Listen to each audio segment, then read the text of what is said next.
Assalamualaikum warahmatullahi wabarakatuh. Perkenalkan, nama saya Lismawati, NPM 1921020486, kelas HTNH semester 4. Di sini saya akan menjelaskan tentang kaidah-kaidah hukum Islam yang diampu oleh Bapak Hervin Yoki Pradikta, MHI. Berikut penjelasannya. Yang pertama, ada prinsip dalam hukum Islam. Kata prinsip berarti asas, yakni kebenaran yang menjadi pokok dasar orang berpikir, bertindak, dan sebagainya. Adapun yang dimaksudkan dengan prinsip-prinsip hukum Islam ialah cita-cita yang menjadi pokok dasar dan landasan atau tumpuan hukum Islam. Adapun prinsip-prinsip dalam hukum Islam antara lain: yang pertama, meniadakan kesempitan dan kesukaran. Contoh, orang yang sedang berpergian, sakit, dan dalam keadaan hamil atau menyusui, boleh tidak berpuasa. Kedua, orang yang tidak kuat berdiri untuk mendirikan sholat, maka ia boleh melakukannya dengan duduk. Selanjutnya, yang kedua ada sedikit pembebanan. Prinsip ini mengisyaratkan bahwa pembebanan syariat atas manusia memang ada, akan tetapi syarat yang diturunkan atau dibebankan itu diterima apa adanya tanpa mempersalahkannya atau mempertanyakannya yang dapat menimbulkan kesukaran dan pemberatan atas pundak mukhalaf terhadap kewajiban agama yang diembannya. Prinsip ini dilandasi oleh firman Allah dalam surat Al-Maidah ayat 101. Ayat tersebut menginstruksikan kepada manusia agar dapat menahan diri daripada mempertanyakan masalah yang tidak ada ketetapan hukumnya. Misalnya, pada waktu peraturan perundang-undangan belum diketahui dan agar permasalahannya untuk sementara dibiarkan dan kemudian permasalahan itu dipecahkan melalui kaidah-kaidah umum demi memberikan kelonggaran pada manusia. 3. Bertahap dalam menetapkan hukum. Al-Quran diturunkan secara berangsur-angsur, bukan sekaligus, sebab mengingat potensi manusia yang sangat terbatas. Hingga ketika ada ayat yang telah diturunkan kemudian dipahami, barulah ayat lain diturunkan. 4. Memerhatikan kemaslahatan manusia.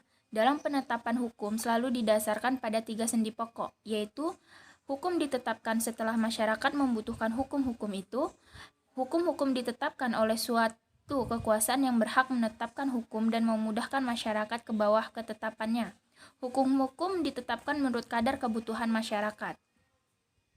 Kemudian mewujudkan keadilan. Manusia menurut pandangan Islam adalah sama baik di hadapan Allah maupun di hadapan hukum tanpa ada melihat kepada tinggi rendahnya suatu jabatan seseorang, tua maupun muda, melainkan seoptimal dan semaksimal apa yang telah ia perbuat dengan hukum Allah itu sampai mendapat predikat takwa.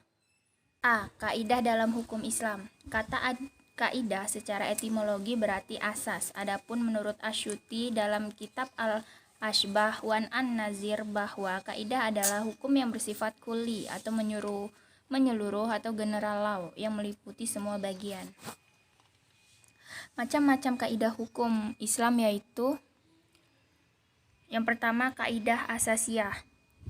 Segala sesuatu atau perbuatan tergantung pada tujuannya. Adapun kebiasaan itu dapat ditetapkan sebagai hukum, kemudaratan itu harus dihilangkan. Yang sudah diyakini tidak dapat dihapus oleh keraguan-keraguan. Kesukaran itu mendatangkan kemudahan. Yang kedua ada kaidah ghairu asasiyah. Walaupun kedudukannya bukan sebagai kaidah asasiyah, namun keberadaannya tetap didudukan sebagai kaidah yang penting dalam hukum Islam, karena para fuqaha sepakat akan kehujahan kaidah ini. Adapun kata kaidah-kaidah ghairu asasiyah ini ada sebanyak 40 kaidah yang dapat kita ketahui dalam kitab Al-Ashbah wa An-Nazir karangan Imam Jalaluddin Abu Rahman bin Abi Bakar Al-Syuti. Kemudian ditambah lagi dengan 68 kaidah yang terdapat dalam kitab Al-Majalatul Ahkamil Adiyah yang telah disempurnakan oleh Mustafa Ahmad Az-Zarqal.